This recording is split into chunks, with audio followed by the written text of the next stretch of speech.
Chase Elliott wins, the Fire Alan Gustafson crowd loses, and once again, the points tighten up, and I'm not even going to acknowledge the in-season tournament because it's dumb. So let's get into it. Coming up next.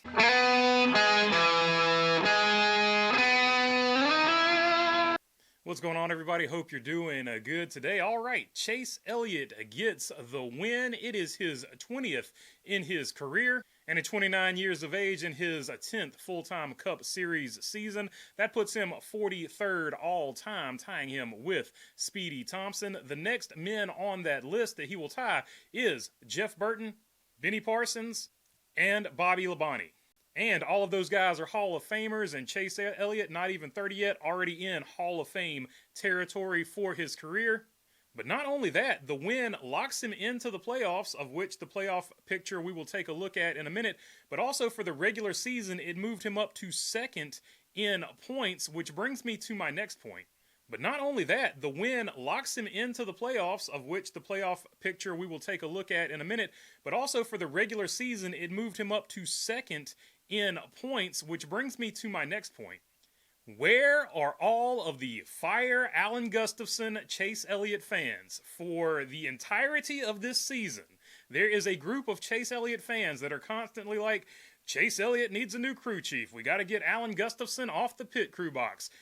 He cannot win a championship, even though he's already won a championship, with Alan Gustafson. You hear it over and over and over again from these delusional Chase Elliott fans who think that Alan Gustafson is the problem, when in fact, a problem doesn't even exist. Chase Elliott was 5th in points, and when you ask them, why do you say Alan Gustafson needs to be removed as crew chief from Chase Elliott, they will give you insane responses like, well, he won 5 races a few seasons ago, and before that, he won 4 races.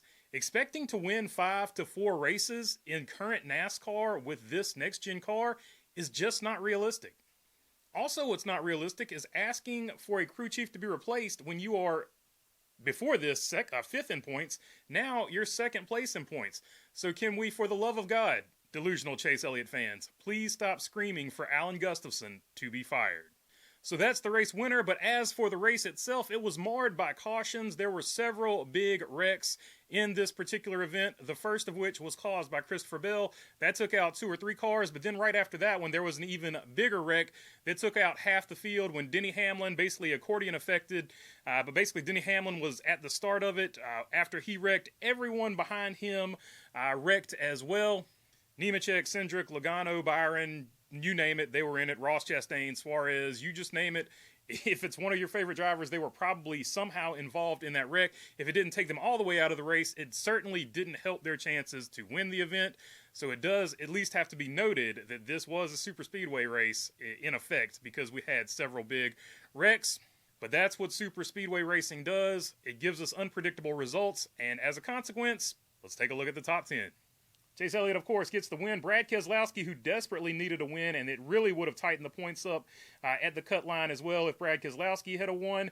Gets the 2nd place finish there, so good finish for him. Alex Bowman, strong run all evening, couldn't get it done, and the battle for the lead throughout the night was a really good thing to watch. Tyler Reddick in 4th place there, good run for him. Gonna need some more good runs as we take a look at the cut line here. Eric Jones continues to have he's been on a heater here for Legacy here in the last few weeks.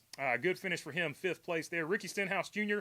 in 6th. Zane Smith with the 7th place finish. Ty Dillon with a nice 8th place finish. Really needed that one. Ty Dillon, of course, caused one of those wrecks as well. But it's super speedway racing. A lot of people did some dodgy stuff in this one. Chris Buescher 9th, and Carson Hocevar with a beat and banged up Chili's Ride the Dente Chevrolet in 10th. Connor Zilich, AJ Allmendinger, Cody Ware out of nowhere in 13th. Ty Gibbs and Ryan Preece are your top 15. All right, that's the good race. Let's take a look at the bad race, and anybody basically who got in a wreck, definitely a bad race for them. But I want to specifically talk about Penske, because they had speed. They had ungodly amounts of speed in this race, and they have absolutely nothing to show for it. First stage, they won the first stage. They got a lot of stage points, but then they were caught up in that Denny Hamlin incident. Well, Ryan Blaney was caught up, of course, in the Christopher Bell incident, but the other 2 Penske cars were caught up in the Denny Hamlin, John Hunter Nemechek incident. And for that, like, if you look at the bottom here, look at where the Penske cars finished. Bad day for Penske, even though they had race-winning speed. As you see here, Josh Berry, Penske affiliated, 32nd. Joey Logano, 36th. Austin Cindric, 38th. And Ryan Blaney, 40th. So just like last week, 2311 had a bad, as an organization, had a bad race. This week, it's Penske as an organization had a bad race. Although, not necessarily they're doing, just circumstances, because, once again, they did have race-winning speed. Which brings me to my next point.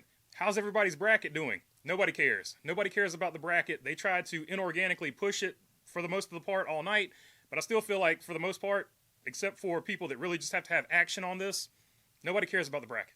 Now on to a gimmick that some people do care about. Let's take a look at the playoffs if they started today. Kyle Larson would be your leader in the playoffs if it started today. Pay no attention to the points on the side there. That's regular season points, which we're going to talk about in just a second as well. Denny Hamlin and Christopher Bell would be tied for second. Then you'd have William Byron, Chase Elliott, Ryan Blaney, Ross Chastain, and Chase Briscoe. Joe Logano, Austin Cindric, Josh Berry, SVG, and then those are all drivers that are locked in because of wins. But here at the cutoff line is where it would get interesting. Tyler Reddick is not locked in, no win. Chris Buescher, not locked in, no win. Alex Bowman, Bubba Wallace is the last man in right now if the playoffs started, and Ryan Preece would be the first man out. However, if you look at this list below, if any of these drivers can win or any of the drivers below them can win, it's going to bump out some of these guys who have had great seasons. So Ryan Preece, Eric Jones, AJ Allmendinger, Carson Hocevar, Kyle Busch, or anybody else below that cut line could easily knock out one of these drivers that have had a statistically better season. So that would be super interesting. And we were super close to seeing it today, right? Everybody at the front was below those drivers there, with the exception of Tyler Reddick, was below those drivers there that are basically locked into the playoffs on points right now. So if a Brad Keselowski win had happened, or a Justin Haley win, just name whoever was up there. Ty Dillon really would have shook things up. Any of that could have significantly affected this playoff picture. The Chase Elliott win, however, didn't just affect the playoff picture. It also affected the regular season picture, where Chase Elliott is now only 37 points behind William Byron for the regular season championship and the bonus points that go with it. Kyle Larson now in third place at minus 42, then minus 80 for both Denny Hamlin and Christopher Bell, and then Tyler Reddick there, minus 98. Everybody else, obviously, more than 100 points behind, so not, I don't think, realistically in it to get the regular season championship. But yeah, all of the points battles, whether they be legitimate or, contrived, are getting close and interesting here toward the end of the regular season. Yeah, all right. Appreciate you making it this far, but that's all I got for you on this one. Am I off or am I on? Do you guys care about the bracket challenge or whatever? It doesn't do anything for me. So I'm not necessarily really going to cover it unless, I'm totally wrong about it. So let me know down in the comments below, and until the next one, peace.